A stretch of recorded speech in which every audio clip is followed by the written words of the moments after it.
Imagine having to explain to a samurai why eating sushi on Sundays is not exactly a sin. Picture the scene, the mid-16th century, the land of the rising sun, Japan.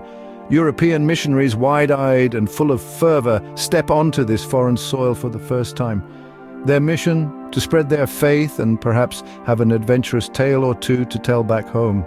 Yet this was no ordinary journey, and these were no ordinary tales. The missionaries were thrust into a world filled with unfamiliar customs, traditions, and a language that might as well have been hieroglyphics to them. The challenge? To explain their faith, their beliefs, their very way of life, to a culture that was as alien to them as they were to it. And so began the comedy of errors. Picture a missionary trying to explain that the seventh day is a day of rest, only to be met with a quizzical look from a samurai, sushi roll in hand. "But isn't every day a good day for sushi?" the samurai might have asked, causing our dear missionary to scratch his head in confusion. Then there were the attempts to explain the concept of sin and virtue. How does one explain that coveting thy neighbor's wife is a sin when to a samurai honor and loyalty were of utmost importance?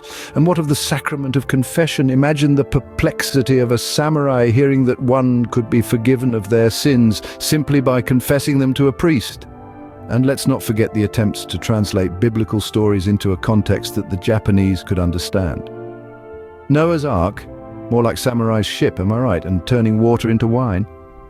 Now that's a trick that would have definitely impressed at a sake party. Yes, the missionaries had their work cut out for them. Their mission was not just about spreading their faith, but about understanding and being understood, about bridging two vastly different worlds through a common language of faith and humanity. So, it wasn't exactly a walk in the park for our dear missionaries, was it?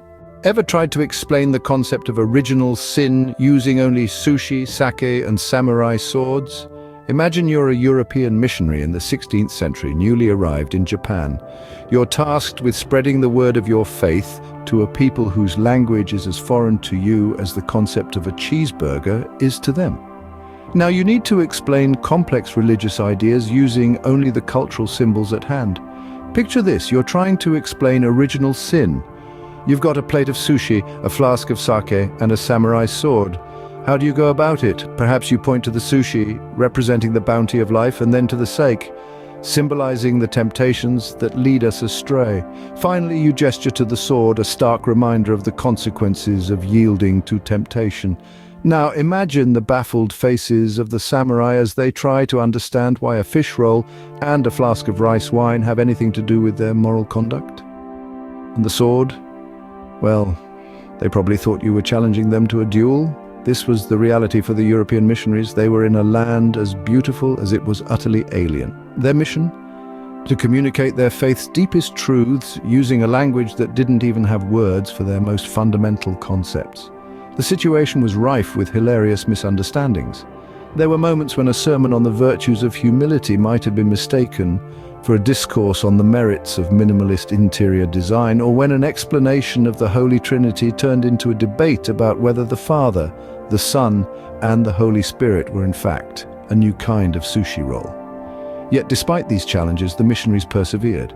They continued to study the Japanese language and culture, working tirelessly to bridge the gap between East and West.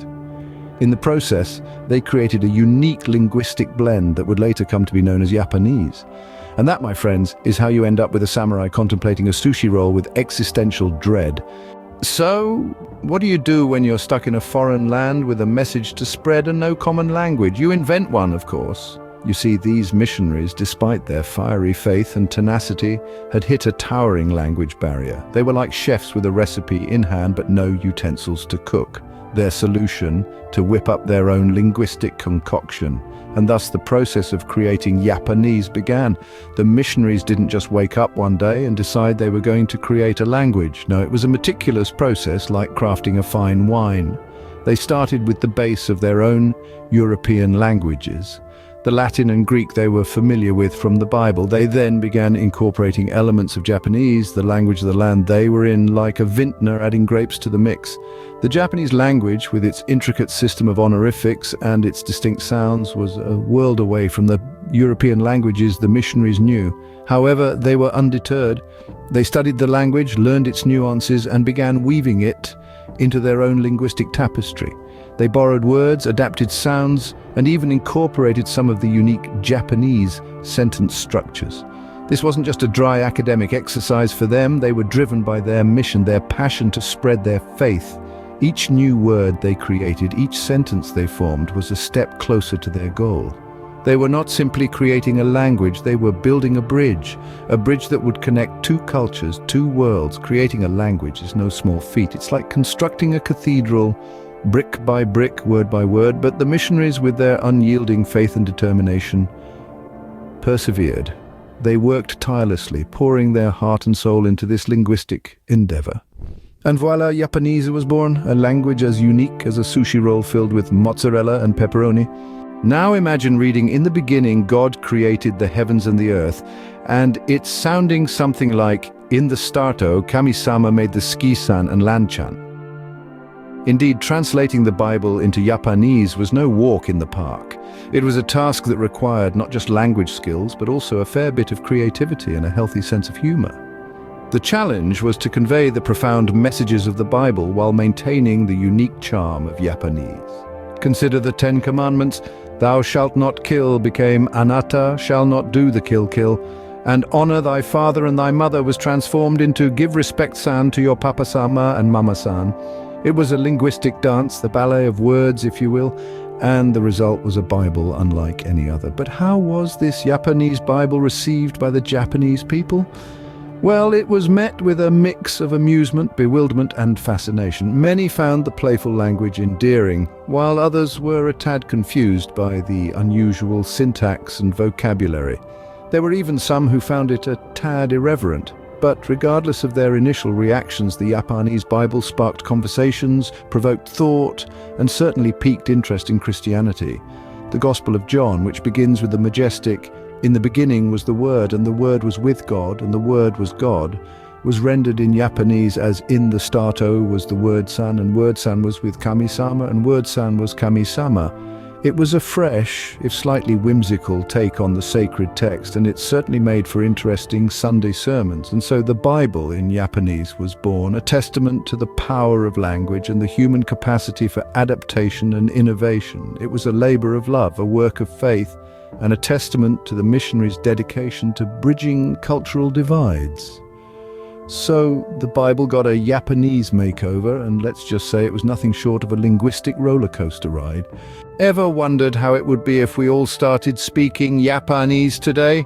Picture this. You walk into a sushi bar in downtown Tokyo, and instead of ordering your usual nigiri, you're asking for holy mackerels. Yes, you heard that right. That's the world we would be living in if Japanese had taken off as a global language. Let's take a moment to appreciate the profound impact Japanese had on the spread of Christianity in Japan. Imagine being a European missionary in the 16th century, sailing to the far corners of the world, armed with nothing but your faith and a language that's as foreign as the idea of eating raw fish. In a land where your words fell on deaf ears, Japanese was the bridge that connected cultures, a catalyst for understanding and an aid in spreading the good word. Now imagine a world where Japanese had continued to evolve and thrive. Picture the United Nations, where instead of multiple translators, everyone understands each other through the common tongue of Japanese. And in this alternate universe, the Eurovision Song Contest would have a whole new level of competition, with everyone belting out tunes in Japanese. Think about how Japanese could have revolutionized the world of literature. Shakespeare's sonnets would have a whole new rhythm, and imagine reading Harry Potter's spells and incantations in Japanese. It surely would have added an exotic twist to the wizarding world.